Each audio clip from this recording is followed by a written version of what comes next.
Hello and welcome to episode 329 of the Player One podcast for Monday, February 11th, 2013. I'm your host, Chris Johnston. With me, as always, is my face too close to the camera co-host, Mr. Phil Theobald. Hello. Hi. It's nice to be here, CJ. I couldn't see down below that he made so his mouth was so close to the camera. Let's see that again there. Yeah, it's nice. Thank you. Very nice. All right, and joining us from Canada is Mr. Greg Seward. Hello. I don't have any intro. That was a good intro, CJ. I am suffering the full effects of the horrible blizzard of Ep.329 right now. So, apologies if I lose power and disappear. How bad is it where you are? It's not terrible, but it's enough that I'm sick of shoveling. Shoveling. That is a disaster. Or... Yes. Ooh. But I haven't lost power yet. Oh, Phil, that is. I have to turn disgusting. off Phil's camera here. Let's just do that. No more Phil.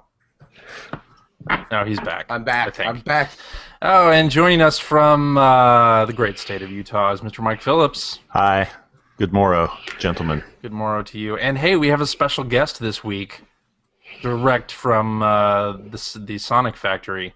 Mr. Ethan Einhorn. Hello, friend of the show. Hey, nice to be back on for the first time in a couple of years. Yeah, it's been a long time. Has it been that long? It has been. Yep. My goodness, you have been busy making Sonics. The last time we had Ethan on, it was one of those GDC episodes where we recorded in a hotel room or something like that. We were congratulating him on the launch of the Dreamcast, I believe. Exactly. What top secret project are you working on right now that you can't tell us about? Yeah, you don't need to worry. We're not broadcasting. Go ahead. Well, no, I can actually tell you, we had to scrap it. That was the problem because it was a Player One podcast RPG. But that's to it. I heard you got a cease and desist letter Son of a from Todd Scientifics. It's too bad, too, because it was a $27 million budget. But Man. That is I want to see excellent. those sprites. sadly, it was only playable on Windows 8, though. So, So you guys have a top 20 free app, I hear on the Facebooks. we do. Right? Kingdoms. It's a sequel to your other excellently popular iPhone app. Yep. It's called Kingdom Conquest II, and it is an iPhone and Android game that is for core gamers, and it's an uncompromised core experience. It's something that we're really excited about, and something that people probably don't know is that it is the best-performing new IP Sega's had in more than 2 years. Wow. Awesome. Yes. And the previous one was Charlotte's Web, right? Okay. Well, it's interesting because No when comment. people start spending money on this game, on average, the people that are spending money spend as much as a person would on like 2 Xbox games a month. Really? Yeah. Wow. So there's a lot to do and collect. Are there like angry birds or anything like that in this game? There's angry orcs. But, That's almost the same thing. Almost the same thing. I guess. Yeah. Yeah, but I will end my pitch by just saying that it is basically the card collecting of Rage of Bahamut mixed with the strategy of Kingdoms of Camelot, mixed most importantly with the 4-player synchronous dungeon action of Phantasy Star Online. So you can play 4 people together all at the same time, just like Phantasy Star, and that's the most fun part of the game. Yeah. Cool. And if you don't play iPhone games, you probably have no idea what Rage of Bahamut is, or two of the 3 games you mentioned, you'll have no idea what those are. But PSO. But PSO, you will. More importantly, Ethan, I need a code to unlock the final car in Sonic All-Stars Racing Transformed. Really? I am even willing to go for paid DLC as long as it's not more than 99 cents. So we can talk about it on air, we can talk about it off air, I don't care. I'm just saying. You really need more than Danica? I mean, come on. That's true. That's true. Greg What is Seward the has last to car? complete all of his games 100%. He must unlock everything. Greg, Yes. what's the last car? It's a Dreamcast I forget all the different things. It's the Daytona car is one of them. The Hornet. Okay. It turns into a Dreamcast controller, I believe, when it gets into the water. Huh. And I think it's the plane from Afterburner when it transforms into. Am I right? And it transforms into the air. So. Yeah. They have done some pretty tremendous fan service in there. Do like that they have the Scars of Arcadia map, Yes. for instance. Definitely. Yes.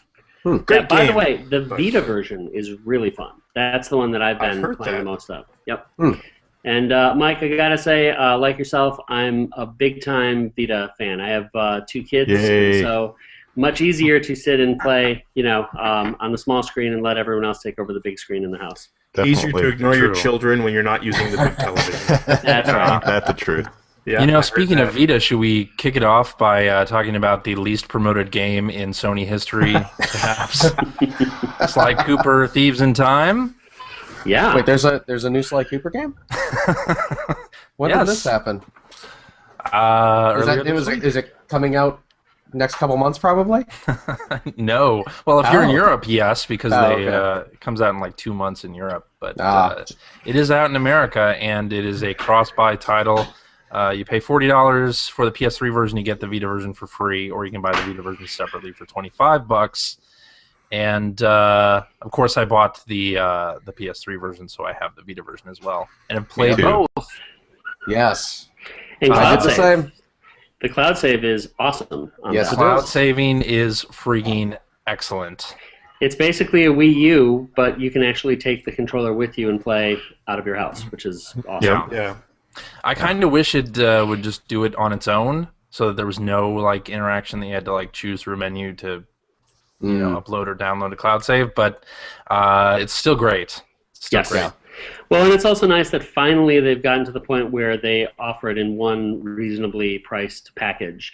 I love that feature on Metal Gear, but actually bought 2 different versions of Metal Gear to do it, which is a little crazy. You're into the transferring? I was into the transferring, yep. Yeah. So Sanzaru Games did this Sly Cooper game. It's no longer Sucker Punch. It totally sucks because we were all talking about how great a job they did because that was the big worry. It's obviously they had some experience with the franchise because they did the special or the collection, the HD for the collection. PS3. But creating a new game from scratch, who knew how it was going to turn out? So here it turns out to be this great game, and Sony just kind of shovels it out there without even telling anyone it's out. Yeah. And yet minimal promotion.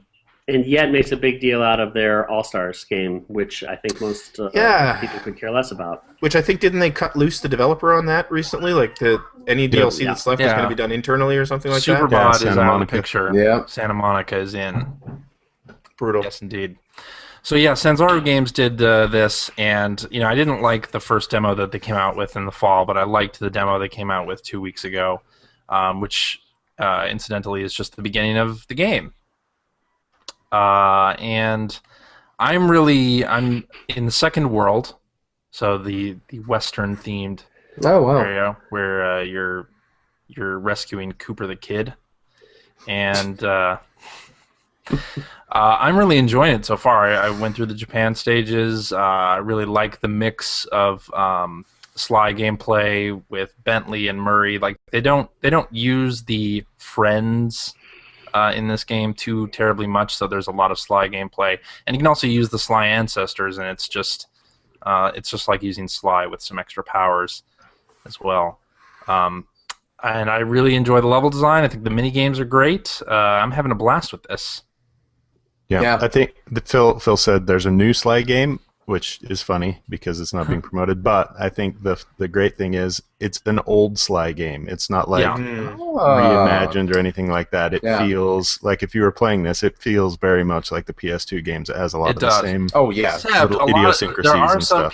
There are some people using that as a negative to this game. Of course. I see that completely as a On the positive. Yeah, exactly. Sly 3 came out 7 years ago, so it's been 7 years since we've had a new Sly game, and people are saying this game is exactly like the PS2 games, and I agree in one aspect that yes, it's more like Sly 1 or 2 with the platforming gameplay, but I don't think the visuals look anything like the PS2 games at all. So you're saying maybe that fans would have liked it better if they had mixed it up with like Where Sly or something like that? You definitely need a Where Sly. Sounds like a terrible idea. Who would ever Always, do that? always with the where everything with you, isn't it? That's your solution to everything. Make it a werewolf. So I haven't picked this up yet, but I was planning on it, or I almost did. It's really hard to find here for some really? reason. Yeah, but Yeah, it was sold out day one over here, so I had to go to really? a couple GameStops. Yeah, Okay. and apparently, and this is what is surprising to me, is the cross buy. If you buy just the Vita version, you don't get the PS3. Yeah, Well, that was that's what- $10 yeah. cheaper. It's $10 Yeah. cheaper to get on Vita, and I almost grabbed that just because of that. But then I noticed the cover for the PS3 version. It's a 3D game, which I haven't Yep. played a 3D game in a long time. Yeah, So I'm actually kind of want to get it just for that. yeah. Yeah.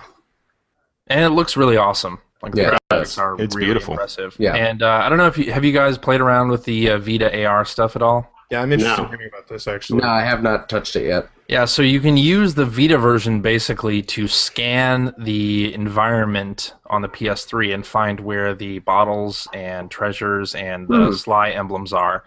And the way that it works in the PS3 version, you have to go into the options menu, the game options, and set the AR server as on, and then load up the Vita version from the title screen. You can select AR treasure mode, and you can hold your Vita up to the TV screen, and it'll show you where the treasures are on your screen, or you can just hit the L trigger, and it'll give you like basically exactly the screen that's on your PS3 with that sort of infrared view on your Vita screen. So you can run around and play the game and just look down at the Vita screen to see where the treasures are if you want. Or you can tap on the treasures on the Vita screen and it'll create a waypoint on the PS3 on your Oh, wow. TV. Yeah, That's really cool. it's very cool. It's extremely cool. I wish it was used in more, something like that was used in more games. This is the sort of like cross-platform thing that the Vita is supposed to be doing, right? It's the second best use of it so far. Yeah. First being? You don't want to know. Little Big Planet? Yes. Of course it is. Come on. Of course it is. Yeah. And I played the Vita version in bed a couple nights this week, and I think it looks great. It doesn't have that cell shaded look that the PS3 version has, so it's a little bit of a graphical downgrade. But the game itself is just as good. Oh, It looks pretty good to me. The only beef I have with it visually on the Vita is that the text gets really tiny on the screen. Yeah. That's true. Also, I'm an old man, so that could. And if you're That is playing true. in bed, if you're lying back in bed playing and it requires you to tilt the system, you have to like sit up and play that way. Hey, it's Slight not as bad inconvenience. though as the Assassin's Creed hold your Vita up to the light thing. Yeah. Which, by the way, I did that while I was in a flight last week. Nice. Yeah, and trying to hold it up, like arms fully extended up to the little light. And I they look like had to do an a emergency complete landing. asshole. Yeah. So wait, Assassin's Creed does that too? Because I remember Uncharted doing Uncharted did it. Uncharted Yeah. did it. Yeah, but what's great about Assassin's Creed is they don't tell you that it is the front-facing camera. And so, yeah. Oh my god. Nice. That's Good good of stuff. them. You know, I got to say, the strip along the bottom of this video looks like a male pattern baldness help group. Not Now right you made me here. cry. Right here. Anyway. All right. Are we done talking Next about week Sly? I'm wearing a hat. Anybody else want to say anything more about Sly? Or- Well, the one thing I wanted to say about it is, again, I hope that people do buy it because I want to see more things like this. Yeah. You know, kind of that PS2 Yeah. era action platform, set of games. I'd love to see a similar thing with Jack and Dexter. I'd like to see a real version of this with Ratchet and Clank. Absolutely. Yeah. It makes so much sense. And last note is, I don't understand why we don't see more of the remastered PlayStation 2 games on Vita. Like, why don't we have Sly 1 to 3? Why don't we have Jack 1 to 3 or God of War 1 and 2? That type of thing. They Because would you'd make think it very would be good easy. cross-buy. Yeah, they'd be very Yeah. good cross-buy candidates, for sure. Yeah. I hope for people sure. buy it so I can stop hearing them whine about how there are no games for the thing. Yeah. That is my hope. I hate people who do that. Yeah. I have played the Vita more this week than I have in many, many months, and man, the system is awesome. It's just that there's no games that I wanted to play, and now that there is one Mike game. looks so disgusted. Oh my god! I was watching his face when he said that, and he was just like, I don't know if you've seen this, DJ, but Little Big Planet karting, you can get it for like $10. It's not a Well, game, those. I gotta say that my favorite game of last year, honestly, was Gravity Rush. I just thought that Gravity the Rush. feel of that game and the look, everything came together so beautifully. And that was just one of so many great Vita games. I mean, Persona, Little Big Planet is amazing on that machine. Sure is. Sina Mora, there's just so many great games to play. And it really is kind of an embarrassment of riches on that machine. And everyone else thinks that it's not worth picking up, which is a shame because that means, if the system doesn't get the support it needs, it's not going to live as long as we'd all like it to. So That's true. I'm with Ethan. Yeah. We're going I'm to go sorry, I play Little wasn't Big listening. Planet together. Maybe Sony will announce some good stuff at that PlayStation meeting that happens after the PS4 announcement. hopefully. We'll see. And I want to see how it ties to PS4, what they're doing with cross-platform on that. Yeah, that'll be interesting too. They better have something. they better. Keep that Vita around. All right. Or Siege is going to firebomb that place. No. All right, Dead Space 3. The very small release from last week. Oh, wait, I don't I'm think sorry. Who cares about Dead Space 3 when Aliens Colonial Marines is coming out next week? Oh, is that when that comes out? Yeah. Does Dead Space 3 matter, really, at this point? I mean, why get the imitation when you can get the real aliens? Too Okay. true. Well, I think that pretty much covers our Dead Space. I think that wraps up our Dead Space 3. Exactly. No, but who else? Did everybody buy it? I did. I did. Ethan? I did. Did you? I pick did it not up? buy it, no. Do you, waiting for the real are you McCoy. anti-Dead Space? Well, he's what's been the playing deal? Aliens No. Colonial I Marines bought for a month. I bought the first two, and I do intend eventually to play it. But honestly, I have just been playing through the final release copy of Aliens, Of so I've Aliens, been okay. busy with that. Cool. All right, so Dead Space 3. Let's talk about it. So okay, we're all big fans of the first two, right? Yeah, That's Absolutely. where we're all coming from here. Okay, just making sure. Just asking. So I've been playing it. I've been playing it co-op only. Oh, Really? Well, Okay. Yeah. Mostly Now- because Do you have to wait until you're a certain point in the game before you can start co-op, or you can? it's can you co-op just right do from it the start. beginning? Okay. The only difference I think in co-op is that some of the cinematics are different based on who you're playing as. Right. Because the guy you're playing, the second player whose name I can't remember, but that's who I'm playing as. He is Carver. basically Carver. He's basically going through the same kind of insanity that Isaac went through in the first game or two. So every now and then he'll hallucinate, and when you're playing as him, you're seeing what he's seeing. But when you're playing as Isaac, you're seeing him react to things that aren't there, which is kind of cool. How does the prologue play if you're in co-op? The prologue is probably the most broken part of co-op. Okay. Well, that would make sense because neither one of those characters is in the prologue. Right, so you're playing as basically two nameless characters. Like you're playing as, I think you're actually both playing as the same guy, but you're playing two-player co-op. And when it goes to the cinematic at the end of the prologue, the second player just ceases to be. You don't know what happened there. gotta go. Neat. Yeah. So, but otherwise, the reason that I'm playing co-op, me and a buddy of mine, actually member on our board, Saito, there's a few co-op only areas in the game. So I figure, what the hell? Let's just play it through as co-op. Makes sense. And it's tons of fun as co-op. It's a great co-op game. Yeah. That game sure starts with a bang. I love Yes, it does. the opening does. hour or so of that game is pretty outrageous. How Yeah, it's far great. is everyone? I think I'm like chapter 9 or 10. Oh, jeez. Wow. I'm only on Making it chapter happen. 4 right now, so I'm on So- chapter 3. yeah. Yeah, I'm about in that area as well. I decided to play more Sly. Yeah, I'm- I haven't I'm- been playing Sly at all, so... I'm having the problem of with Dead Space 1 and 2, I liked to start playing those games at midnight Mm-hmm. and just play till like 3 or 4, just so you have the atmosphere of The it being cover dark. of night. Yeah, You need so- the cover of darkness. and I'm a little groggy, which sort of makes everything a little more freaky as A well. little bit drunk. Yeah. You've had a couple Yes. scotches. Drunk. Yeah. Yes. But Kid crying in the background. with Nobody. the baby waking up at like 6 in the morning, it doesn't really No. can't really play games at 3 in the morning anymore. So Right. it's just not as doesn't feel the same. Oh, it's 1 in the afternoon. I think I'll play Dead Space. It doesn't really have the same kind of spookiness to it, but yes, Well- I just haven't had as much time. But I'm really digging it so far. To be fair, I don't think this game has the same level of spookiness to it anyway. That's what I was going to Yeah. say. Fortunately Way for you, more the game exploration. isn't spooky anymore. Yeah. It's true.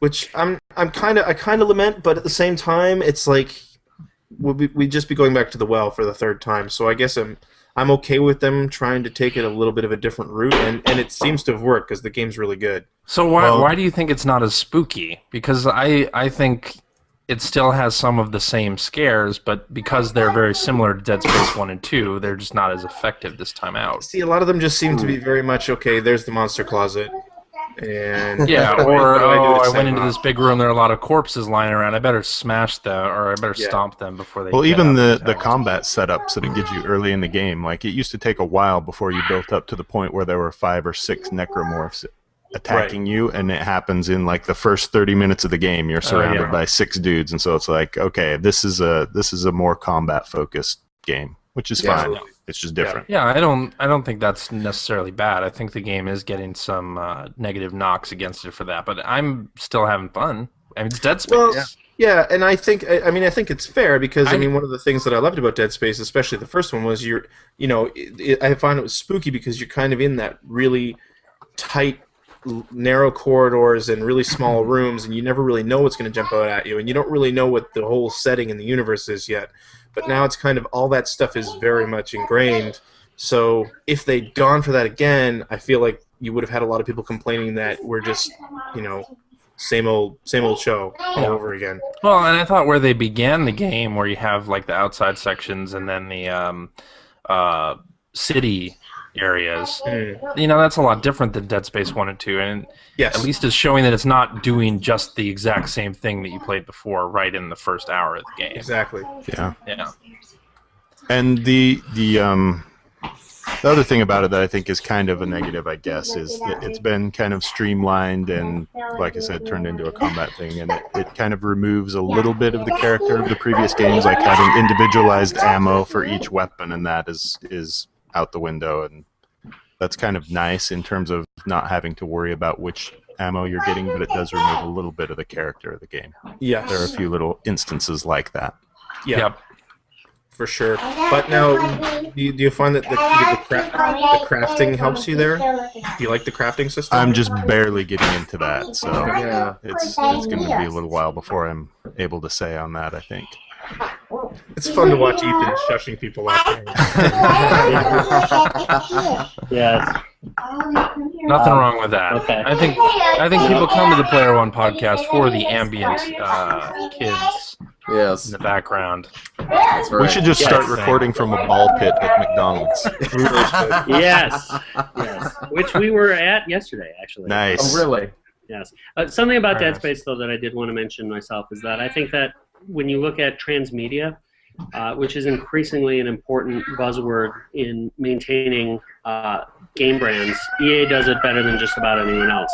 The fact that you have, the comic books and the anime and all the different game types from the iPhone version to the light gun version, tying everything together. It's just it's a pretty expansive thing, Dead Space, beyond just the 3 games. Yep. That's not what I was hoping you were going to start talking about when you said transmedia. You thought that it was a spoiler and you were going to find out that Isaac had a vagina at the end of the game? You never know. Maybe he does. Who knows? Yeah, we found out Metroid was a girl, right? Weird things have happened in that. Yeah, There you go. Metroid was a girl? that's right. Metroid was a girl. Yeah. This is where Die Hard jumps through the window. No, anyway, the crafting stuff, I wasn't crazy about it first, but I'm starting to dig it more now.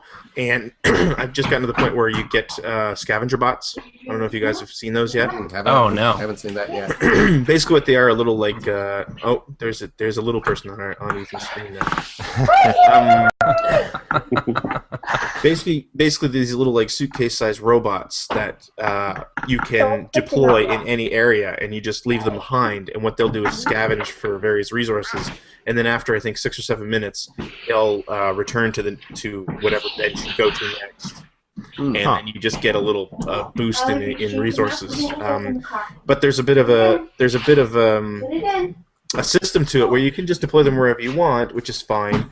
But if you walk around holding them out like you would target a weapon, they'll point you to where the most resource-rich area is. And then if you deploy them there, you get more resources when they return to you. That's pretty cool. So That's awesome. Yeah, it's a nice touch. I'm really starting to dig it. I didn't like it at first. I kind of I just want like 5 weapons that I can upgrade and I'll be happy. But now I'm actually really starting to dig it, and it's fun to put together me and Saito put together some kick-ass weapons that were kind of just mowing everybody down at this point. Yeah, I think listening to you, I think I might actually enjoy it more in co-op. I'm wondering if you would enjoy it less if you were not playing it in co-op. Because I like it, but I don't love it. I think I might be. It's funny because it's taken away from the general, like Phil was saying, the spookiness of it. Actually, the first Dead Space was the whole reason I even bought a pair of the Turtle Beach headphones that I have, because I wanted to be able to really hear ambient noise. But where I'm playing co-op with the Bluetooth headset, I can't use those headphones. So I'm actually playing with the volume down pretty low, so I don't wake everybody up, because I am playing late at night. And of course, I'm chatting with the guy I'm playing with, so you kind of lose that, that tension. So but had you played more the action focused, it doesn't bother me. Had you played the first 2 Dead Spaces on PS3? Yes. Okay. Yeah. Yeah, because I noticed it gives you some extras if you had played the second one and the demo as well. I don't know if you noticed that at the beginning. I didn't notice that at all. The one thing I wish got a bunch of someone new would weapons do, and a bunch of extra shit for having Dead Space 2. Playing Dead Space 2, yeah. Yep.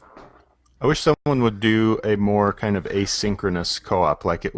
That's kind of what I was wishing they would do with Resident Evil 5. Is you're in co-op, but you're in completely different areas of the map and like working toward each other or something, and having to do things in different sections of the level in order to help the other person progress, instead of just being side by side the whole time. That would be very cool. That never happens in Dead Space 3. You never leave the side of your partner. You're always in the same rooms. Like you're actually locked in those rooms until you're both ready to move on, generally. But I think part of that might be just development resources. How much time and effort do you want to spend on creating like divergent paths for co-op when you're not sure what number of people are even going to play it in that mode or see that stuff? That's a very game producer thing to say. Yeah, I mean, it seems like they're focused pretty heavily on the co-op with this thing, so it would be nice to make it a unique co-op experience instead of just, here's how we did it in Gears of War, and that's how we're going to do it in Dead Space also. The way they've done that here is that there's, I think, 3 or 4 missions that are co-op only. But you're still they're side missions, and you're still doing the same story, because that's the other thing in this game is that there's a fair amount of side missions, so they're all optional. Yes. But anyway, I'm really digging it. I'm liking it. I started off not being so crazy about it, but now I'm really enjoying it a lot. Yeah, I'm liking it too. Let's talk about Ni no Kuni. Ni no Kuni? Ni no mother-loving Kuni. Mecha Lekka Hai, Mecha Ni no Kuni. Did you finally get into it, Greg? No, I didn't. Ben, I spent like another couple hours on it this week. I think I just finished Ding Dong Dell, and I've actually gone back to my world. That was the last I saw. Oh, okay. So you're still pretty early. Yeah, I went around and did all the errands and stuff you could do in Ding Dong Dell first. I totally got sidetracked on that stuff. Yeah. It's easy to get sidetracked. But I loved it. I'm loving it still. Just the other thing with playing Dead Space co-op is that it's kind of forcing me to play through it. That's why I'm a lot further than I would normally have been. So I'm dedicating like a couple hours to that every night, so I'm not really playing anything else. That's cool. I'm like 30-something hours in now, still playing it at about the same pace, except making almost no progress because I think I've reached the point in the game that I've heard people talk about where you kind of have to grind. And so it has now turned into the grindy game for me, where I just go out and fight for a couple hours and save and get ready to eventually tackle the place where I tried to go but got my ass handed to me. But you were playing on normal, right? No, I'm playing on easy. You are playing on easy. Okay, all right. So there's grinding even if you're playing on easy? Yes, unless I've completely built my familiars wrong, and that's why I'm having a hard time, is because I should have had them built or leveled up or something a different way. But I got to a place fairly far into the game, and it's not that I'm getting my ass handed to me. It's one of those things where I can win the fight, but it means that I have to completely go through all of my resources to get everybody back to full health, and then go into another fight. And eventually, my resources diminish to the point where I have none. Gotcha. So I'm gonna grind for a while. Ethan, have you been playing Ni no Kuni at all? I played the demo, and I know that the demo is not a good indicator of the quality of the game. No, I haven't. And again, for me, the big issue is if it's not off-screen play via Wii U or handheld, it's very, very tough for me to find time to do it. So I have been playing like a 40-hour plus RPG. Yes, and even those, if you have off-screen, I have been playing through Mass Effect 3, for instance, because now it's on Wii U and I can do it. And having a good time with that. If Ni no Kuni came to Wii U, I'd be playing it right away. But until then, can't do it. All right, gamer dad. Yeah. I've always thought the off-screen play thing was the coolest feature of the Wii, and I wish that pretty much all the games supported it. So Well, the thing that bums me out really about that though is that so many of these great games that are coming out this year, BioShock Infinite, Grand Theft Auto 5, like I just want a Wii U version because I will not play them if there's not a Wii U version. And looking at Black Ops 2 and Assassin's Creed and Mass Effect 3, there's no reason why this machine can't handle those titles, Yeah. Oh, yeah. Right. It's weird when even little downloadable games like The Cave has no off-screen version. Yeah, Why? that is That's weird. So stupid. Yeah. That seems like the perfect game to have an off-screen mode. So it doesn't have that on the Wii U, and it doesn't have any online co-op, only offline co-op. It's seem like strange oversights. Yeah. Strange oversights. Sega. Oh. Yeah, no, can't say anything about that. But, I totally forgot that was the second game. What I mean is, those are interesting design decisions that I support. Those guys at Sega are really blazing trails. Yes. All right. So should we talk about Arcade Craft here on this list? We should talk about Arcade Craft. Nobody bothered playing Craft? it. None of you bothered playing it, I see. What is it? Arcade Craft is an indie game, an Xbox indie game from a Vancouver studio called Firebase Industries. And basically, you remember what the hell was that called? The arcade interface that they had on Xbox Live? Game Room? The Game Room. Yeah. You remember that whole, getting the arcade cabinets and building your arcade rooms and everything? That's basically Arcade Craft. But what it is an arcade management simulator / sort of arcade game. So the whole idea is that you have this little space that you're going to open up an arcade in. You have to decorate it. You have to get power, like basically pay for power for it. And you have to buy various arcade machines, put them out on the floor, and maintain them. And what is it on, Greg? It's Xbox Live Indie right now. That's why nobody has heard of it or That's what I'm saying. That's why I was telling you guys to try it, though, and that's why I was tweeting about it. It's at like 240 Allards, and it's worth every penny. So the idea is that you're buying and selling these arcade games. You're running this arcade from the beginning of 1980 to the end of 1986 is actually the time frame that you're in. Now, it doesn't have any real arcade games from the era, but it kind of runs through the genres, which is pretty cool. So you start up and you have a bunch of the stand-up machines, and you're judged based on the difficulty settings on the machine, how much it costs to play per game, the layout of your arcade, if it's friendly or if it's exciting or whatever, and then if the games are popular, if you have sequels. so on and so forth. And as you move Sounds kind of through like the years, the arcade equivalent of Game Dev Story. Yeah. it really is actually. And as you move through the years, the various manufacturers in the game discontinue some games and make new They games. get out of the arcade business entirely. Some of them go out of business. Exactly. Some of them go out of business. Some new ones pop up. And the then whole Dave & idea is Buster's just to keep opens. refreshing. It's Exactly. Keep back to the refreshing your races. inventory, but you also want to hang on.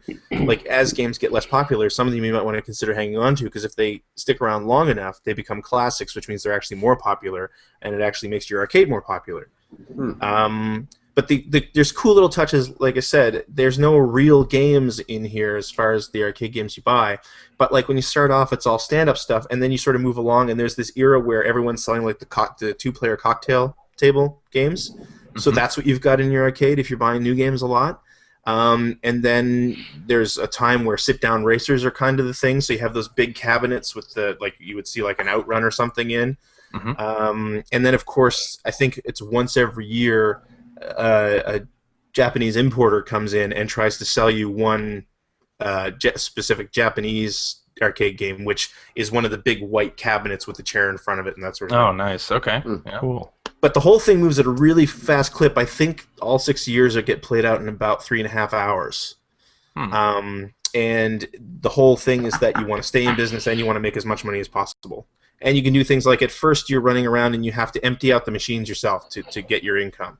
So the machines will actually shut down if their coin boxes are full. So you have to empty those. But then after a little while, you can actually hire an employee who he'll go around and do that stuff, so you can worry more about the placement and the purchases and all that sort of thing. But it's an awesome little game. I really dig it, and they're working on a mini update for it already. And basically, they're basing it on how much support they get and how many sales they get. So I think they've got something like a little over 2,000 sales so far, the last I checked, which is not bad. Any of you guys ever work in an arcade? I did not. No. Have you? Yes. There really? should be some sort of element where you can deal pot out of the back of the arcade. Well, one of the things that you will find, though, is that you'll get players who get angry at the machines and they'll start smashing them, and you actually have to grab them and throw them out of the arcade, which is kind of cool. But yeah, anyway, the point that I wanted to make, though, is that you kind of, to really get a feel for it, you kind of have to buy it, because as most people probably know, or maybe people don't, with the indie games, the trial version, I think you get like 5 or 10 minutes with the game or something like that. Yeah. It's not nearly enough to find out what the game's like in this case. But it's an awesome little game, and I really recommend. It's only 240 points. It's like, what, $3? $3. Go try it. I think you'll end up really liking it. That's cool.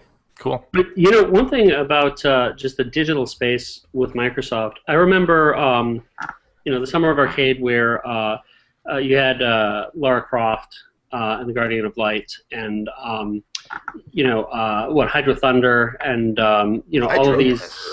Yeah, and it seemed at the time that Xbox Live Arcade would be like the perfect place to get your games between huge releases, like between Halo Reach and Red Dead Redemption. You'd be playing all these mini games, and the quality was increasing dramatically. Limbo being another great example, but that hasn't really come to fruition. Not the way I would have hoped it would have. And even the Summer of Arcade last time around, it's like 5 of the 6 games were all Microsoft first party, which doesn't make things easy for third party publishers. It's just it's kind of disappointing where it's gone to, and I do wonder where it's going to be with the next generation. But do you guys buy that many XBLA PSN games that are just for those platforms anymore? More PSN than XBLA right now. Yeah, same here. Yeah, same. They're doing way more interesting stuff, I find. Oh yeah, totally. But that's a good point, and like the indie area has been a wasteland for a long time. Well, and I mean, it was just by chance that I found this game. Did you see the news this week? I think it was earlier this week where Microsoft is discontinuing XNA, which is basically the entire Indies channel, like how all of those games built around. Yeah. Built around, yeah. So, what do you think, the next Xbox is going to have an Indies channel? I don't think so. No. Well, it's a shame because you get little gems like this once in a while, and it's too bad that you have to sift through so much to get to them. And not to go too deep into the the business side of things, but just, for indies to be found, discoverability is an increasingly massive challenge. I mean, Steam, it's easy to get lost, especially as a lot of companies are going out there and, have established brands and do big sales. CJ, as you know, the iOS and Android space is actually very, very tough for indies. Yeah. I did a keynote last week for the Mobile Games USA piece in New York, and had a panel up there, and it included guys from Pocket Gems and Chilingo and whatnot.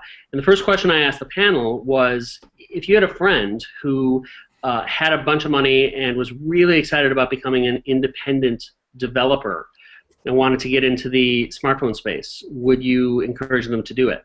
And across the board, everyone said, not a fucking chance. Wow. Right. Yeah.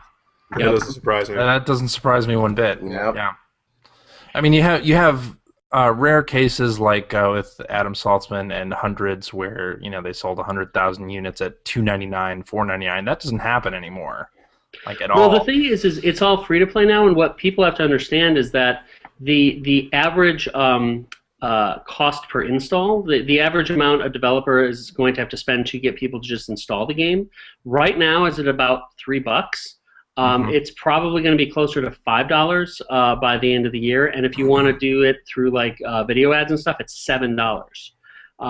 So it's just people don't realize that when you're in the free-to-play space, the cost of just getting players to try the game once is crazy. Yeah. And also, once you if you happen to have a hit that is the top grossing charts, you have to spend a lot of money to get new people in the door constantly. Right. You have to feed the machine. So how do indies do that? Doesn't end. I mean, that's the thing. It's really, really tough. Well, indies don't. Indies don't do that. And I mean, it'll be interesting to see what Microsoft's approach is for Xbox Live Arcade in the next generation, because there are reports that to even get on XBLA, you have to have a retail presence currently, or you have to be published by Microsoft. I mean, that's a huge hurdle. What indie is going to be able to get on XBLA under those circumstances? And actually, I think that's kind of relevant to the Arcade Craft game in a way, because the developers actually said that they have a PC version working. Mm-hmm. But the thing is that the game uses avatars for all its characters. So it's just taking avatars off your system and populating your arcade with them. So, I mean, that's a bunch of art and texture work and animation that they didn't have to do. You didn't do art in finger quotes there, by the way. Yeah, thanks. But they've said the whole reason there's no PC version out right now is because they don't have any little characters to populate it with, because they haven't done that. So I mean, you're talking about the future of things like this. It's a small thing, but I mean, there's an example of a game that might not even get noticed or even happen because there's a whole bunch of resources they didn't have to throw at it because of the architecture of XNA and Xbox Live Indies. Right? Yeah. So just sort of throwing it out there is everything you guys are saying is totally true. And as far as visibility goes, I think they finally updated the Xbox Indies page with this game, which is the first time they've updated it since I think Penny Arcade 3 came out last year. Yeah, I think in terms of being able to discover games, I actually think Steam does the best job with that, because you can go there and they have a whole list of games that are coming soon, and they kind of bubble the good ones up to the top, it seems like. Yeah. Yeah. That's true. And I mean, I think Sony's done a great job with a lot of the indie projects that show up on PSN, and you have Nintendo supporting Unity, which is great for indie developers. I mean, it's a pretty cheap way to develop a game. It's going to be an interesting next generation. See where all this stuff goes.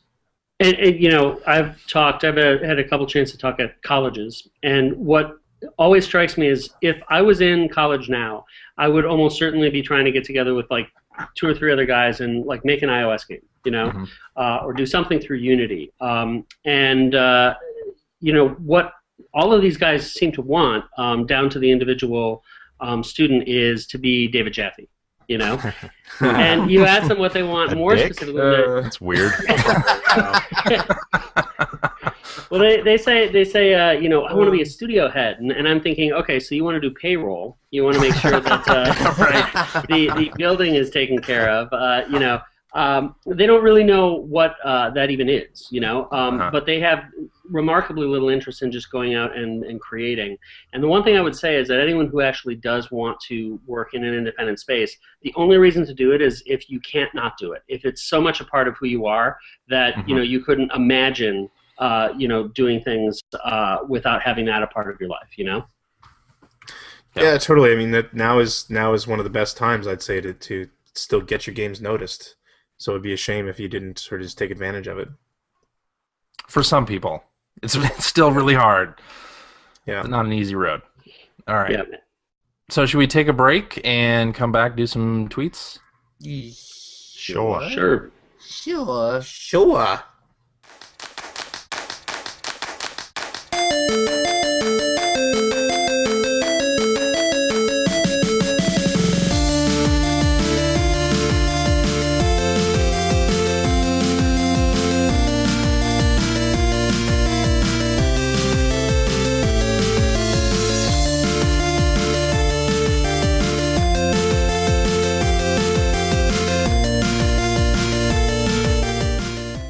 And we're back. Hey, in case you forgot, you're listening to the Player One podcast, the podcast with the best listeners and nicest listeners of any video game podcast on the internet. I agree with that wholeheartedly. Yeah. Wow. I've heard otherwise. They are not a-holes. Well, some of them might be. I've heard that they Just the hosts. Just the they hosts. insult people. I'm the only a-hole, and I'm sorry okay. that everybody had to get dragged into my a-holeness. Listen, we knew the Mike, risk. I'm sorry people got dragged into my a-hole. Mike, if I'm going to get dragged into anyone's, I'm glad it's yours. Wow. Exactly. All right. So before we go any further, we have to talk about this release on the 3DS. Of course, I am talking about Paper Mario Sticker Star, which Good Greg Lord. has finished apparently. If there were any Fire Emblems in stock anywhere near me, I'd be trading in toward Fire Emblem right now. So you really didn't like it. What a wasted opportunity that game was. It started out Really? very strong, and there's so many bits and pieces that I love about it. But in general, yeah, very disappointed with that game. I have to agree. Really the game I wanted it to be. I got it during the holidays. Thought that it was going to be just another great Mario experience. And I don't know if it's the fact that the grinding is gone or that the puzzles are too obtuse, but That's my problem with it. yeah, I've just found myself pushing through it and having the IGN strategy page open on my iPad while I'm playing, and it's like, what's the point? You know, that's exactly it, and there's my problem with it. I love, like I said, I love all the systems. I don't mind that the grinding is gone. I actually thought that was kind of cool. I kind of like the idea of having to manage your resources insofar as having the right stickers and having enough stickers for the battles. But yeah, there are boss fights in there in particular, and some puzzles in general that are just pretty much impossible. Unless you want to do a ridiculous amount of trial and error, or Right. you go to GameFAQs or IGN and just leave the FAQ open, which is exactly how I finished the game. In the final world, I said, this enough is enough. I opened up the FAQ and I left it on the whole time, and I just worked my way through the final few levels just because I didn't want to waste the 20 hours I put into it already. Yeah, but that's the worst feeling in the world, where you realize 20 hours in that you don't want to finish, but you've already invested so much time. Absolutely. And that's exactly where I am right now. And the first time I realized this game isn't fair, there was a sequence in the desert area where a critical path was hidden behind a pillar, and you couldn't see it. And it's like, that's fine if it's an extra area to pick up an extra sticker or something, but it was critical path. Give me a hint. Yes. Give me a hint. Anything. Oh, and it Visual doesn't. cue? You're supposed to have that little thing that gives you the hint, your little assistant, but the quote-unquote hints are useless. I'll tell you, and I talked about this last week. There was that boss battle that I talked about that were like, and a lot of them required special stickers that you may or may not have found, and there's no way of knowing you're going to need them, even during the fight. You have to fail once or twice before you even begin to figure it out. And then you haven't been to the final boss, and I'm not going to give it away, but it's a multi-stage battle. And I can't imagine the level of frustration I would have, because every stage of it is just requires some kind of special sticker to really have a chance to get through it all. And then otherwise, even like I went through it with all the special stickers that I should have, and using the fact to get through, and I almost ran out of stickers on that fight, and I just like I can't even imagine spending like 15 minutes on like a multi-stage battle like that just to get to the end and find out that I ran out of stickers because I didn't know what I was supposed to do. What's harder still is that you look at its intelligent systems, it's Mario, it's first party, and so my thought is always, okay, this stage kind of isn't very good, but it's gonna get better. It has to get better. And that's exactly what happened to me because I went through I don't know how far you are. I'm going to give away a little bit of spoiler here, but not really. In the desert area, I was starting to get sick of that game. When I got into the forest area, which is a big scavenger hunt, I really got sick of it, and that boss pretty much tipped the scales for me. Then I got into what is the snow world, and I actually started to love the game again. The levels made sense. They were fun. They were varied. And there was a lot of charm. And then there was also like a ghost manor, which you always love in a Mario game. And they're always really well done. And then I got into the fifth world, and it all went to shit again. And that was the point where I decided to just use the FAQ and get through it. Yeah, and it's just the pedigree. It blows my mind that this is the situation. Like, I understand experimental, but to completely go off the rails like that and make a game that is so, well, you could say, obtuse. Well, and it didn't get I just can't understand by critics either. It's like it didn't get great reviews, but it still got really pretty solid reviews. That makes me feel like most of those critics didn't play through it. I agree. Well, speaking of 3DS, I remember past episode you said, Greg, that you were hoping that Fire Emblem would give you your Shining Force fix. Yes. Boy, does it. Really? Wow. That game is fantastic. It's one of the best uses of 3D. When you see the fights playing out, it feels like you're really looking deeply into a space that somehow shouldn't be there. It's really impressive. The top-down camera also looks great. Everything pops up, and the storytelling is really good. It's just a really, really solid RPG experience, and the best thing I've played so far this year. It's really excellent. Wow. Cool.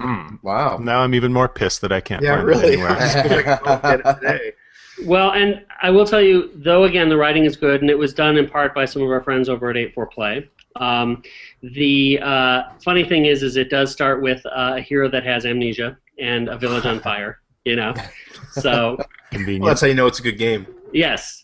But no, those cliches aside, it's great. And something I wanted to mention again about the digital download thing, part of it, yes, is that I do work at a publisher, but I now try to buy everything digitally if I can. It's more convenient, and I love the idea that you don't have to swap in little cartridges and things like that and keep playing.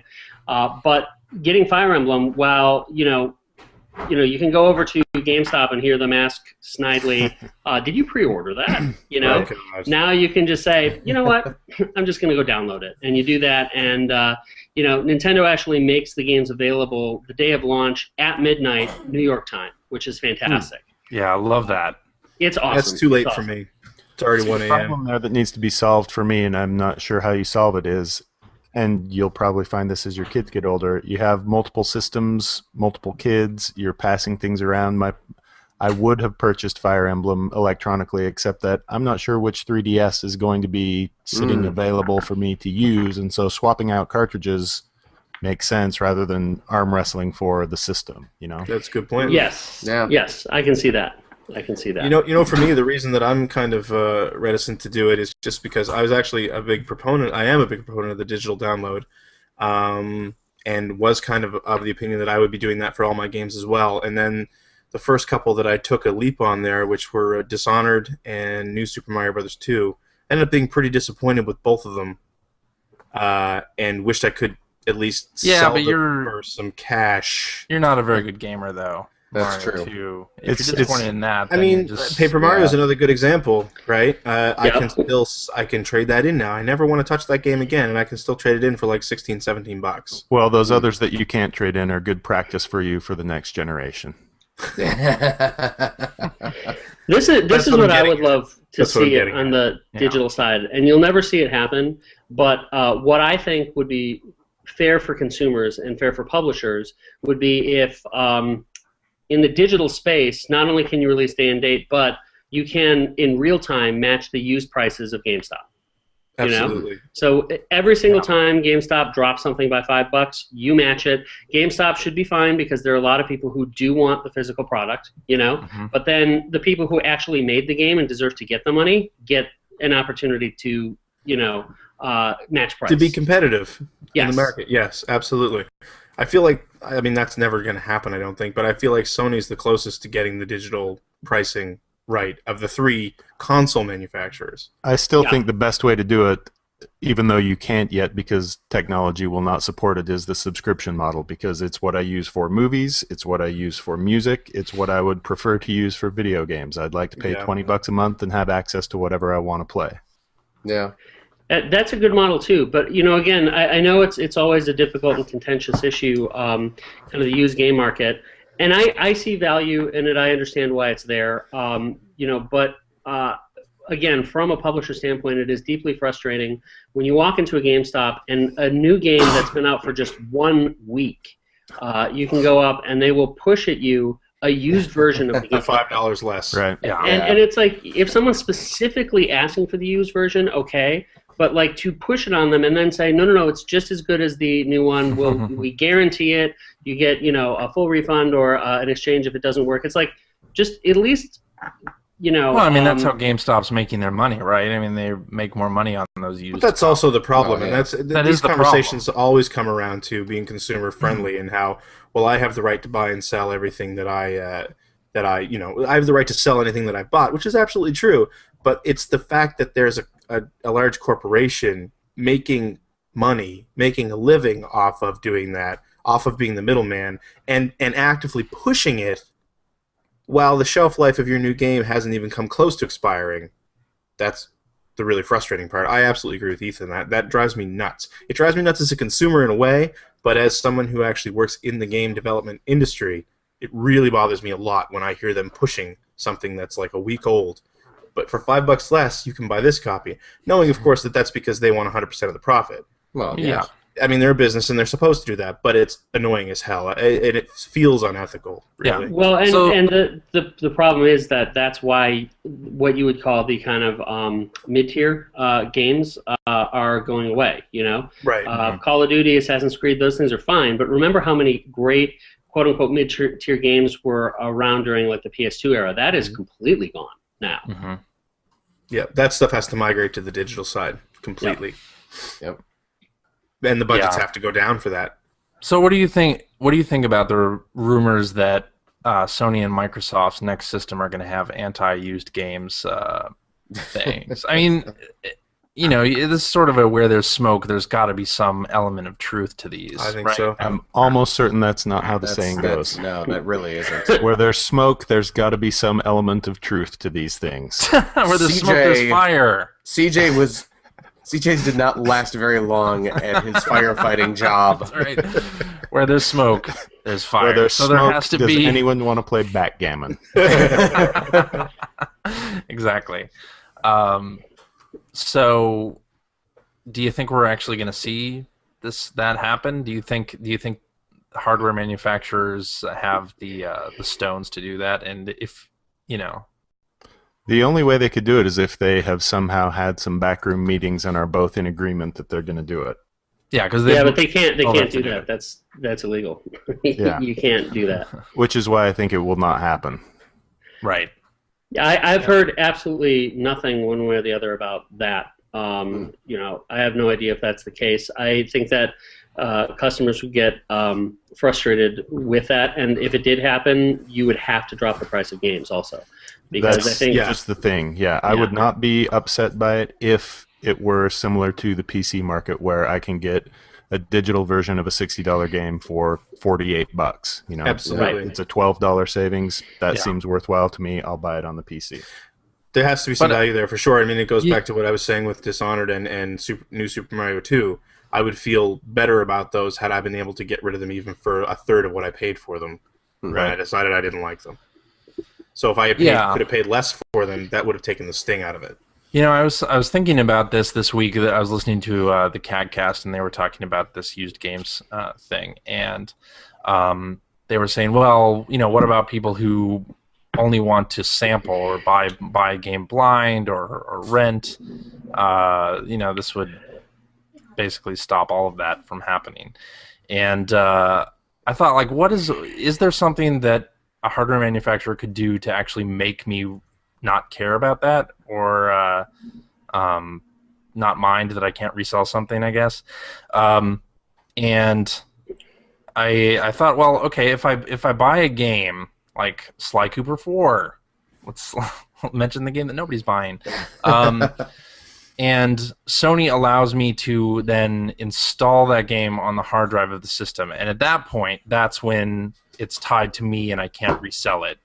I think that is okay, because right now Microsoft has this thing on the 360 where you can install games to the hard drive, but you still have to have the game in the drive to play it, which makes no sense to me. Right. Well, it makes perfect sense. Well, because that way you're not reselling the game over and over again, and everyone's getting a cheap copy of the game. Exactly. I don't get how what you're suggesting is different than just buying it digitally, though, CJ. Yeah, that's the thing. It isn't. Exactly, Okay. It isn't. So what I'm pretty sure they're going to let you do that.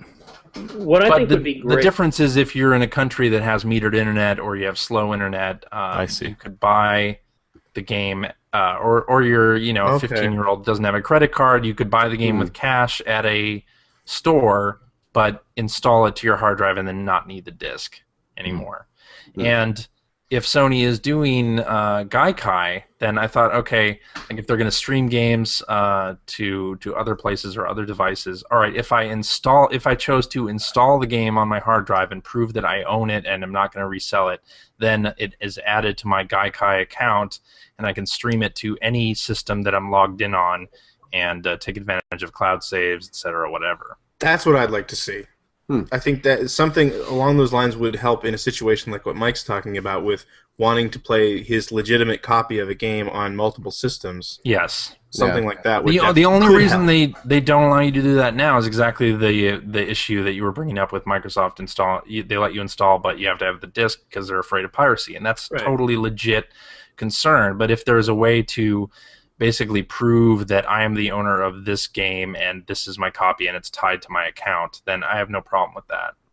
Well, what I'd like to see is, again, I know there are a lot of people that look at it where, okay, if I buy a game for $60 and I can beat it in 2 weeks, I can get $30 back for it, and I've only spent $30 or so. The psychology goes, when you trade in for the next game. And it does make gaming a lot cheaper. What I'd like to see is if publishers really want people to make a stronger move towards an all-digital future, it would be great if, much like you go into Starbucks, and if you're using the Starbucks app, like after 15 coffees, they give you a free one, and it's all tracked for you.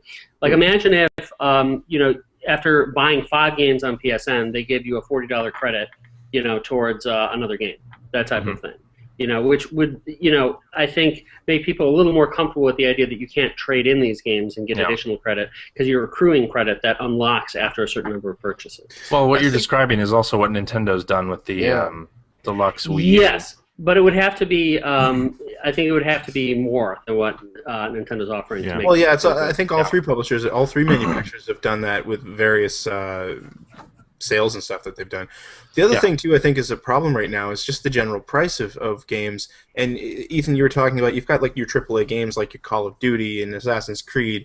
And, you go out and you pay full price for those. And there's an understanding that you're going to get like a big AAA production, a high production value, and probably a ton of content. Yeah. But then the problem is that you get sort of these smaller games, and I'm not saying they're lesser games in any way, but, that might only be 5 hours long, or might only have a certain amount of levels, only a single-player mode, but they're still priced exactly the same.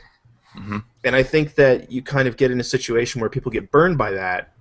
It would be nice to see the pricing structure free up a little bit, especially if you go digital, right? Like, again, I don't think you can force it. Yeah, it is, for sure.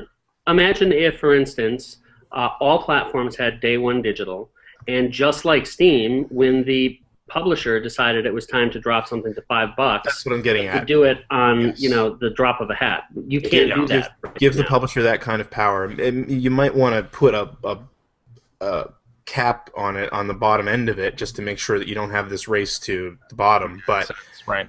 At the same time, like give the publisher the ability to move their price up and down a little bit within certain limits, so that you would definitely get some undercutting there. But the thing being that if I see that my game sales are starting to droop a little, give me the opportunity to boost that.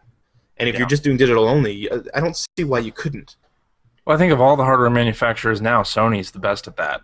Like every week, there's a bunch of titles that are on sale on PSN, and I'm pretty tempted weekly. Not to mention PS Plus. I mean, PS Plus. Well, also combo packs. It's like on Steam, one of the great things, like our Creative Assembly games, we will sometimes sell in, major like Emperor's packs and things like that, where it's like the entire range of Creative Assembly games. That's a great value, Right. and that is something that can help publishers offer a great value while still keeping the prices, below that kind of rock bottom that you're talking about, Greg. But you can't. That's another thing you can't do right now on the consoles. Yeah. Right. Oh, so to go back real quick in my install the game off a disc future thing. So if you were the type of player that wanted to sample or you rented a game, you could play it without installing and then still retain the right to resell it. So that's interesting. Once you choose to install, then you remove that right to resell, but you get a bunch of convenience factors, being able to stream it to another device. Maybe you tie in online passes to that, which a lot of publishers are doing anyway, to encourage people to buy new. It'd be interesting to see some scheme that's not just the headline of Microsoft's next console not to allow used games. I mean, that may be the attention-grabbing headline, but I'd like to see it done in a way, at least where there's, if we have to deal with that, there's some benefits on the backside. It's a really terrible way to frame it too, because it makes it sound antagonistic to consumers, which is the opposite of what you want. I mean, you need to get to a point where you don't have an adversarial relationship with your customer the way the record companies did before iTunes basically came and fixed everything for them. Yeah. But there are a lot of instances in software now where you buy something and can't resell it. Like all of XBLA, all of the PSN download games, you can't resell those. So I mean, iPhone games. Let's say you're playing a freemium game and you're a whale and you spent $1,200 a week on a game, like. You can't resell your stuff, so there is a bit of precedence there. I think that people say, well, if I couldn't resell my games, then I couldn't be a gamer. It's that initial outlay of cash though that's the issue. It's $60 as opposed to the $1,200 that they spent over the course of a year.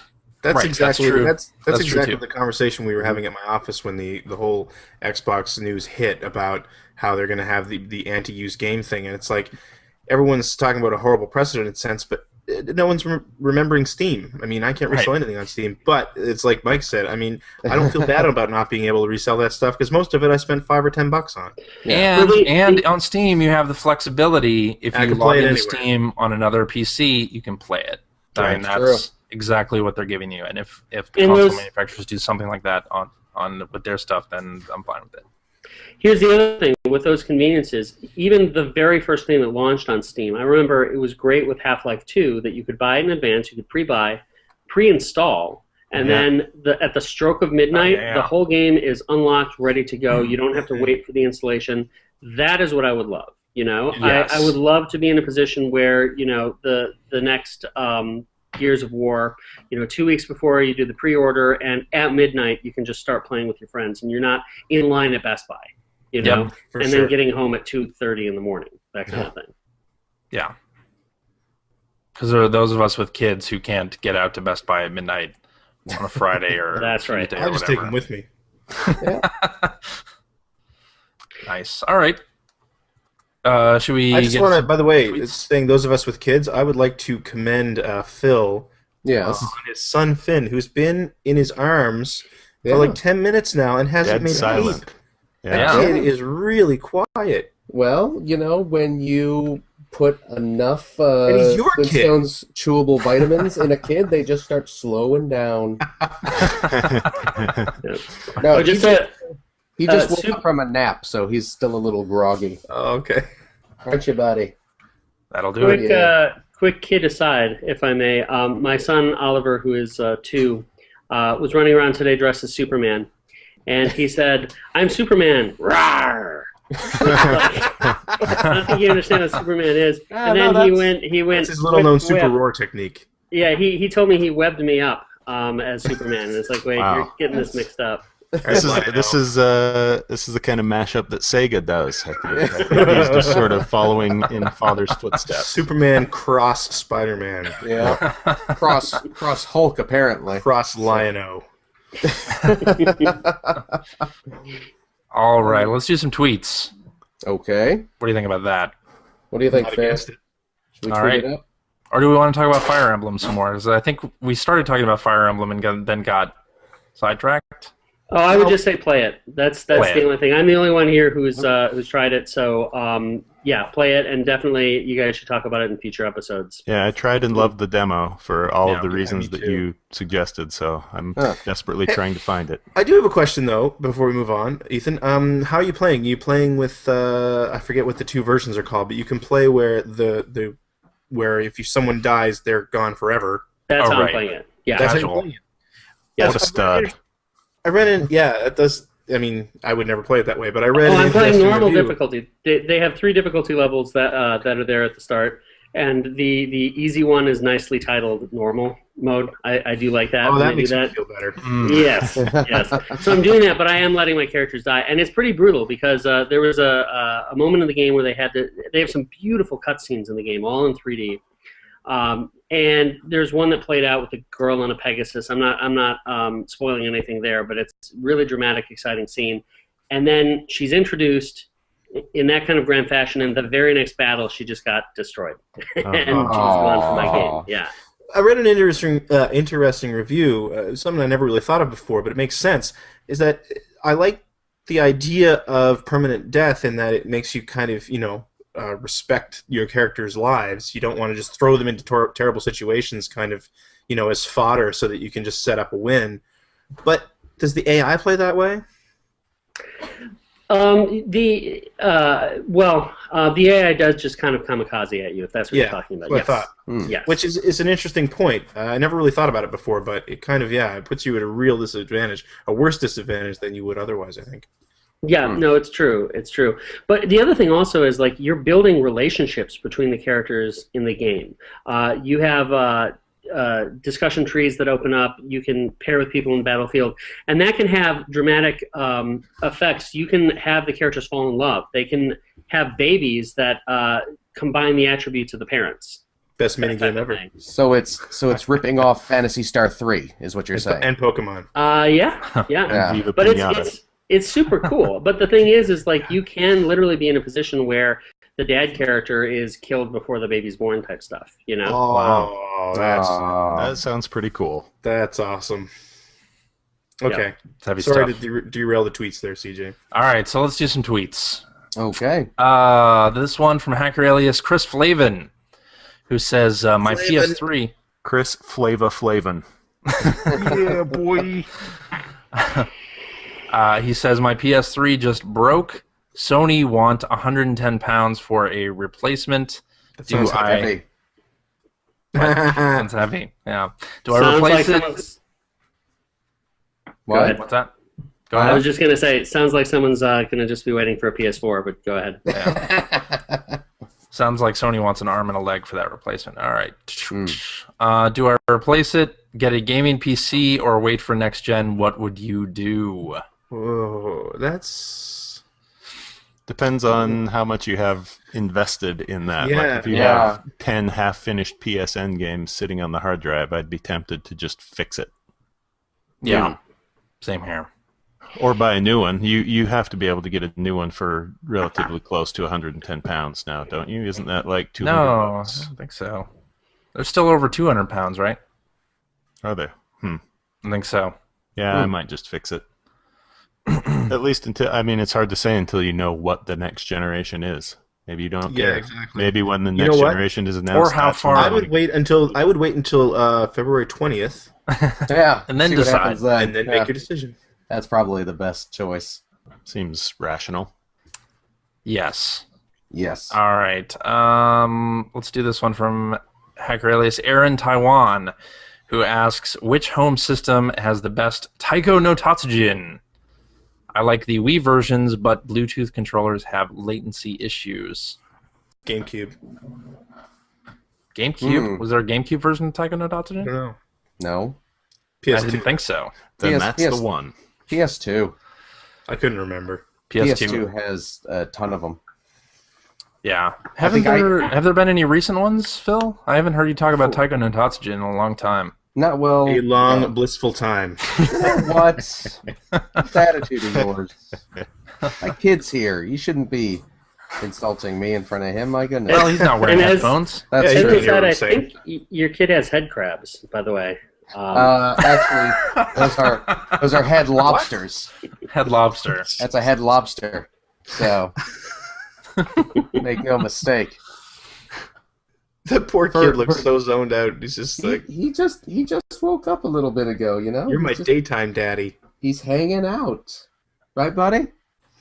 No, you know, there was some Wii Taiko no Tatsujin games, but I do not have my Wii is not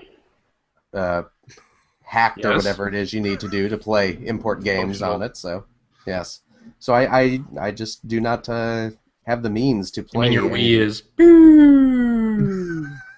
What do you mean? Yes. I don't know. It's a penis joke. No. Ethan, cover your kid's ears.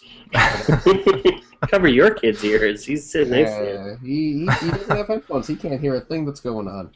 All right. How about this one from Hacker alias Super Cambot, who says, "Hey P1 peers, how do you guys get rid of old games, or do you keep them? I always keep my favorites, but space is getting scarce."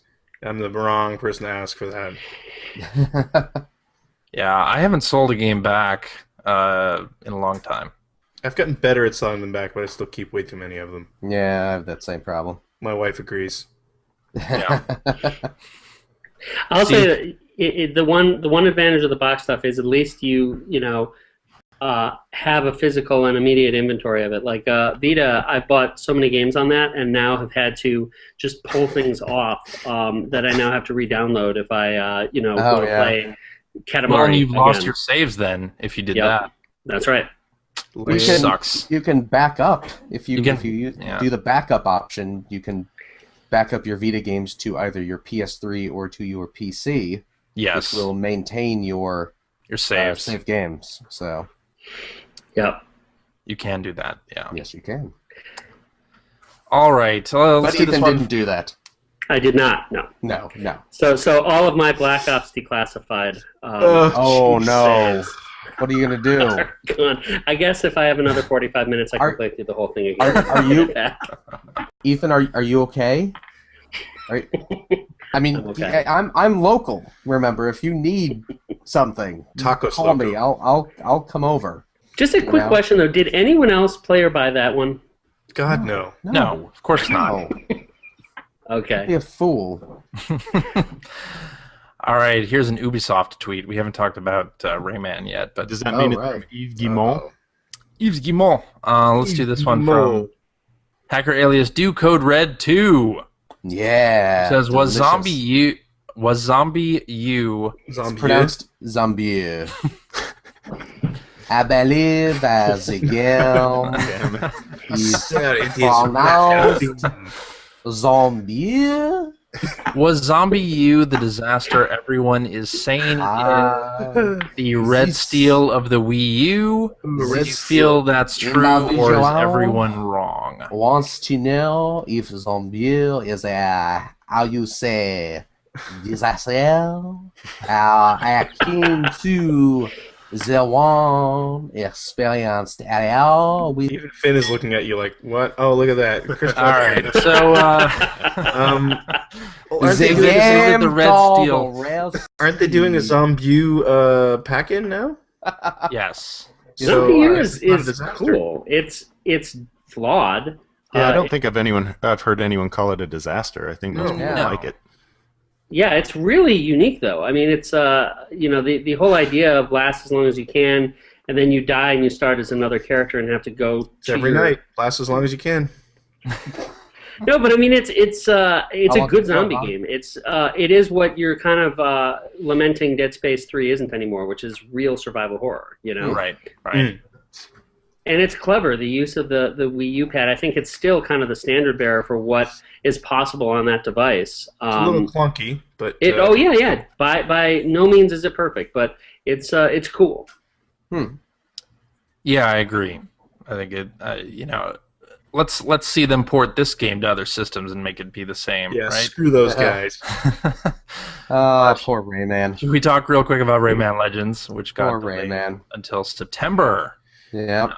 Yeah, so I can't believe that they apparently came out and said, "Oh, we could release it this month if we wanted to." Yeah, but why not say, you know what, it's not quite ready yet, and we're going to give ourselves a little bit more time to get it right. Just lie. Yeah. I'd rather you lie to Just me. lie, rather than tell the truth. Just tell us it's not ready yet. Yeah. Well, the demo is fantastic. It's just I can't wait to play that game. And to have to wait several months arbitrarily. Well, the difference for me, I would have bought the game if it came out in February, but now it's going to be after Pikmin 3 comes out, after Game & Wario's out, when Wind Waker HD is out, and then you have the games of the fall and next generation systems from Sony and Microsoft. Like, I'm not going to buy Rayman Legends for Wii U now. Yeah, this month would have been great. You've got the disposable income, but that is going to be definitely taken up, especially if you've got 3 systems like everyone on this podcast does. Well, never mind the fact that you'll probably have more systems to think about if exactly. Absolutely. Yeah. But that's the same with me, CJ, because I'm not, it was a very cool demo and it's a pretty game, but I'm not so crazy about it that I have to have that game.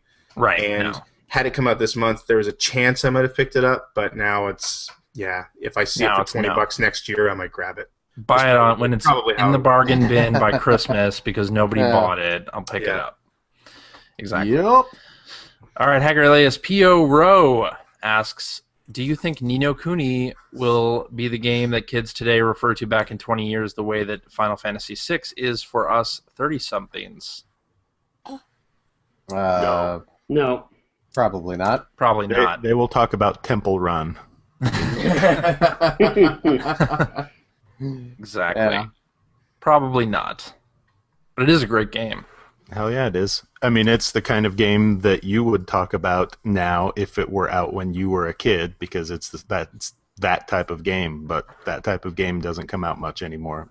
And isn't really a thing for an 11-year-old these days. The console RPG landscape is so different now. Back then, it barely existed.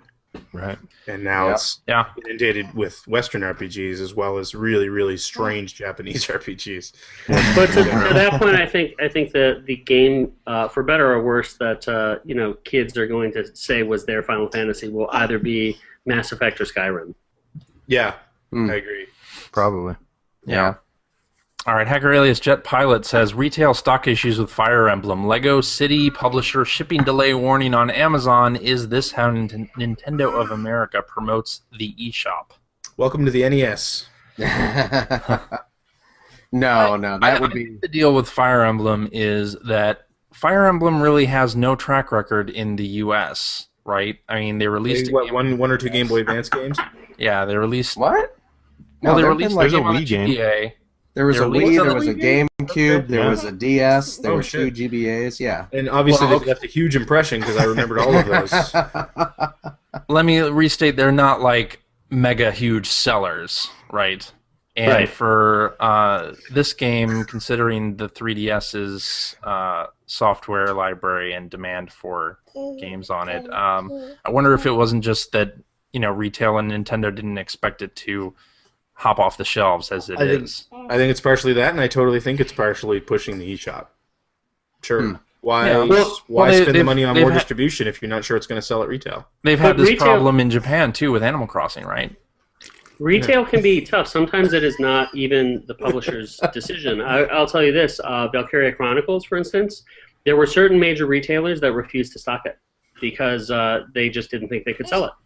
We had that with Resonance of Fate. Yep. Certain Japanese titles, it's a hard mass market to make it work if, again, some of the major big box places outside of GameStop just say, we're not taking it. And then you just reduce the number of titles you send to all retailers. There you go. Yeah. And the Lego City thing, I mean, Amazon and their relationship with Nintendo is already sort of tenuous. That's true. Does it mean that Lego City is being delayed? I don't think so, since Lego and Nintendo have already begun. They've been promoting it fairly heavily. Oh, yeah. I really hope want not, that game, by the way.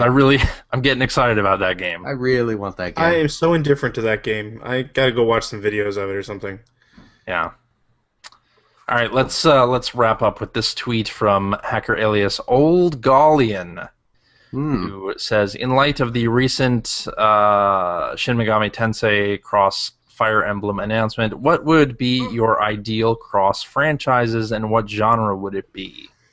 I'm going to say Sly Cooper cross Ratchet and Clank would be awesome. Pretty good. They already did that. It was called PlayStation Move Heroes. Ooh, damn. Foiled again. I mean, a real platformer that's Sly cross Ratchet. Oh, okay. That'd be awesome. I would like to see a full-on Mortal Kombat versus Movie Maniacs, where it's not just Freddy, but it's Ash and Pinhead and Chucky. That'd be awesome. Jason and all those guys. Leatherface. I just want to see two things. I want to see an update to... I want to see Fighters Mega Mix 2, where they crank up the crazy. I want to fight as a car again. And I want to see Sega Gaga released here, Ethan. Yeah, there's it's funny because we did a study in the U.S. as to what the most recognized brands, Sega brands are in the U.S., and Sega Gaga is number 3. Wow. What? No, That's of course crazy. I hate you. No, what's interesting is you know what number 1 is, of course, but do you have any idea what number 2 is for real? Sega franchises. Most recognized in the U.S. Sonic obviously is the first one, but yeah. House of the Dead. That's close. Really? What is it? I can't even begin to Crazy guess. Taxi. Crazy Taxi. All That right. makes sense. That was Okay. popular back in the day. Yeah, okay. Yeah. And then number 3 is actually Green Dog, the beached surfer dude. Toxic Crusaders, actually. Decap Attack versus I thought it would be Head. Ooze, I actually. forgot Sega did the Toxic Crusaders game for Genesis. Yeah, my wife is a teacher. She was talking to a colleague of hers who's a gamer, and she somehow they got onto the subject of what Sega brand should come back, and her colleague said Eternal Champions, which is like, well, Nice. when's the last time you played Eternal Champions? It wasn't very good, but No, it was not. Yeah, but you No. could swing in an overcoat across the level. That's all you really want to do in a fighting game. Yep. I was happy though in All Stars Transform to see Rystar in the game. yeah, but not playable. Rystar. Not playable. Yep. It's true. Is it Rystar or is it Ristar, That's a good question. Mr. Sega? Yeah, I should I know always called the him answer to Ristar. that. I Your always job called him hinges on Ristar. this but- answer. Yeah, I always said Ristar too. We've always called him Rystar internally, but that would be really? a question for Azuka-san. Okay. Yeah, so I'm not sure. Well, tune in next week when we have a special guest on the show. Yes. Did we get Mike's cross franchise? I don't know. They generally don't work out all that well for me, so... I'm not Alan gonna Wake pick one. cross Call of Duty. There you go. Ooh, Call of Duty, really? Call of Duty. I like the Alan Wake half of that. I don't know. Alan Wake Oh, cross wait, okay. release another game. Alan Wake cross Little Big Planet. There you go. There we go. Done. I think that means the show's over. Angry Birds and Star Wars. My wife is That's telling me the crazy. show's over. All right, that's our show for this week. Thank you very much for listening and watching. If you're checking us out on YouTube, that's youtube.com/player1podcast, all spelled out. If you want to comment on something that you heard or give us some feedback, you can direct all of that to @P1Podcast on the Twitter, or you can go to our internet website at player1podcast.com, where you'll find our blogs, Generation 16 episodes. Yeah, still working on Phantasy Star 3. I assume that's the most heavily watched video webisode series, whatever, at Sega headquarters, right, Ethan? Of course. Actually, I have mentioned that to our community team, so there's an awareness of it. Yep. Nice. And there's a message board on Player One Podcast. That just means Stewart's about to get a cease and desist. Yeah. for broadcasting copyrighted material. Yeah. There's a message board on player1podcast.com where you can discuss this very episode with us and our other listeners. If you would like to subscribe to the Player One Podcast, you can do so by visiting player1podcast.com or by going to the iTunes Music Store. While you are at the iTunes Music Store, you can also invest $1.99. Cheap. Trying to get my kid's first word to be cheap. He didn't actually say that. Cheap! Your Finn voice is worse than your Bane voice. Oh, it is. Isn't that right, Finn? To pick up the Player One Podcast iPhone application, gives you one-touch communication with us via the voicemails, the emails, the Twitters, what have you. It has all of our episodes ready to stream right to your listening device. And hey, Android cell phone telephone users, the Player One Podcast iPhone application will for your listening devices all for that same $1.99. I love that squealy tone does not affect your son in the least, because he probably hears it about 32 times a day. That's right. So traumatized already. Hello, Finn. Yes, as he is licking my headphone cord. Tastes like ramen. Also cheap. There we go. You can find that on the Amazon Android Marketplace. You can also check us out on Stitcher. And as CJ mentioned, a month on Stitcher. Really? Yeah. Well, look at that. So keep stitching. Keep on stitching. Keep on stitching. And CJ mentioned you can check us out live on the YouTubes. So follow our Twitter account to find out when we are going to be broadcasting our next live episode. Yes. CJ? Oh, and you can also listen to the Stream On Show. StreamOnShow.com. All right. Oh, okay. We're too many plugging all of commercials our... to get through now. Now we have to plug all our other stuff? Sure, or the Points of Articulation podcast. Yeah, there you go. If you want to hear me talk about toys. You weren't on the episode where they talked about anime. No, I'm not on every week. I'm on, you should probably get on that. But Points of Articulation is a fantastic podcast. It is a fantastic podcast. And when is that new episode of the Lunchcast happening, Mike? I have not seen really it show up yet. I don't like to talk about my flair. All we know is that he's not allowed to go back to that place and record ever again. Yes. CJ? Yes. Thank you. You're very welcome. much Yeah. for joining us.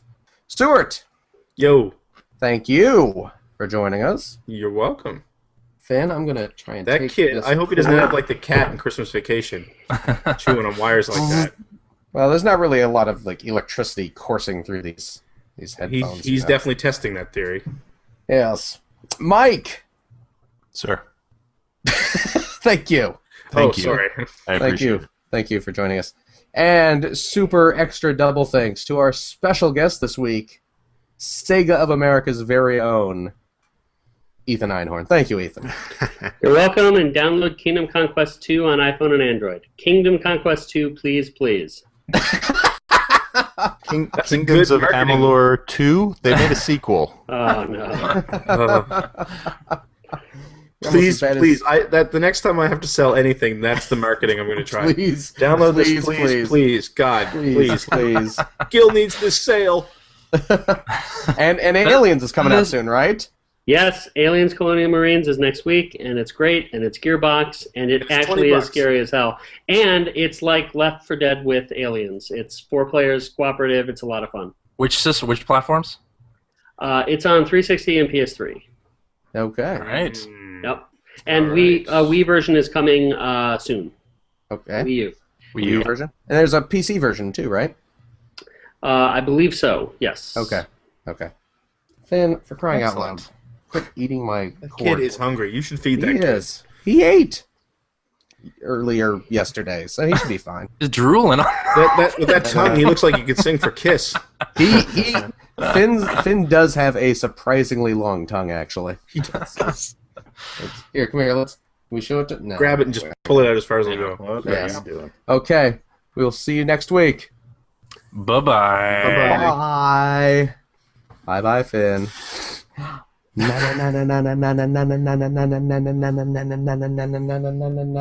get to the bottom, I go back to the top of the slide where I stop and I turn and I go for a ride. When I get to the bottom, I'll see you again. Yeah.